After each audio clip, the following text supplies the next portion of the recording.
Thank you for joining us. We apologize for coming on rather late, but all in the spirit of the season, we decided to bring you some highlights of the just concluded African Nations Championship in South Africa, just reliving the memories, the moments that the home-based Eagles provided us at the tournament. Coming back, of course, with bronze, and we're really hoping, as Coach Stephen Keshi said, find out how many of these guys can make the big step up as we get ready for the big one.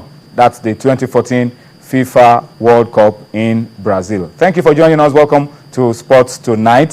Starting off the show with me tonight, from my immediate right, Tunde Koiki, and of course from the far right, Onye Buchimachuku as well. Onye is always here on Wednesdays, and it's good to have him again with us on Sports Tonight. Onye is the news editor of Sporting Life. So you can track him and find out exactly what he writes about in Sporting Life. Onye, thank you for joining us once again. Thanks for having me. And of course, Tunde, how do I describe you? Well, before you describe me, let me describe yourself. Let me just say that for the umpteenth time, I've described the Chan team as home base. They are the Super Eagles of Nigeria. Okay, Super Eagles of Nigeria. All right. Okay, let's not differentiate whether it's home base or not. Super Eagles of Nigeria. Of course, we'll talk about the 2014 World Cup later on the show. We will spend some time to look at what is going on. Coach Stephen Keshi, we advocated on this show that he deserves to go on at least 3 weeks of break. It looks like he's going to be getting it. He needs to go to the United States, recharge his batteries, and then come back just in time for our friendly game.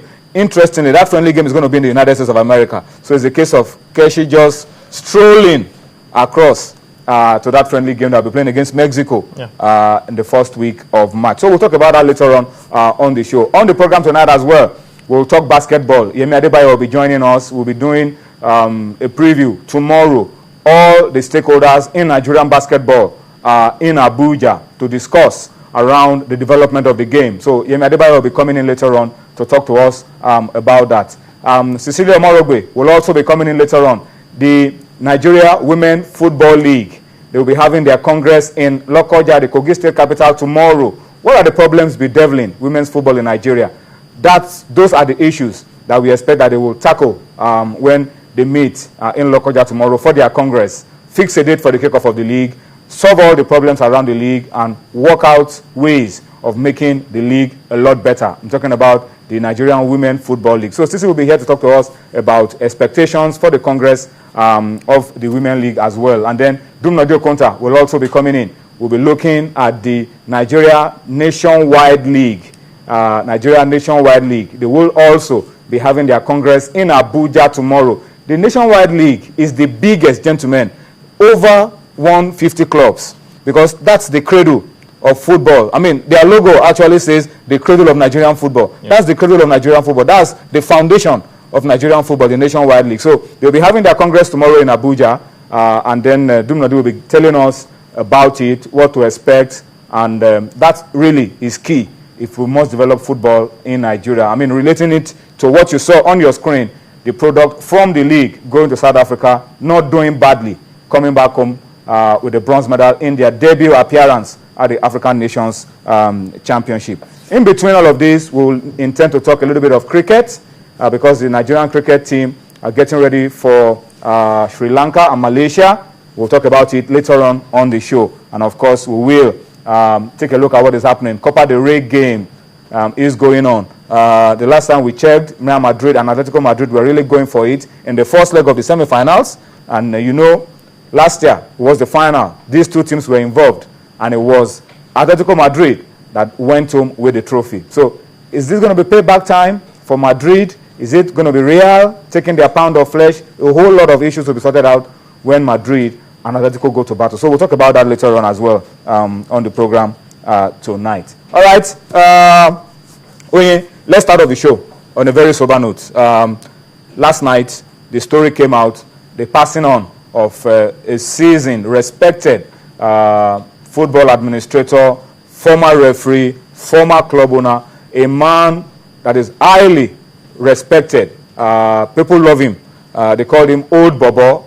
That's because of the way he's been able to rediscover himself from one generation to the other and still remain very relevant in Nigerian football. We're talking about Pa Ojido, passed on in Delta State yesterday. The Delta State Sports Commission, Edo State Commissioner for Sports, and a whole lot of other persons around Nigerian football will be going to his home tomorrow to pay condolence visits. But this is a major passing on. He died at the ripe age of 87. It's more like a celebration of his life, really, Onye, because this man gave everything that he had to football. Yeah, Tony, you have described it very, very well. He died at 87 and a retired referee, a former sports administrator. In fact, it was during his era as the chairman of the Bendel FA that clubs, traditional clubs like Bendel Insurance, New Nigerian Bank of Benin, Bendel United, it came up. Bendel Insurance went as far as winning the defunct CAF Cup in 1994. So this man, was reputed, to have created the environment with which these clubs came up and did Nigeria proud. And Toyin, in his latter years, he was still very active. Match commissioner. As a match commissioner.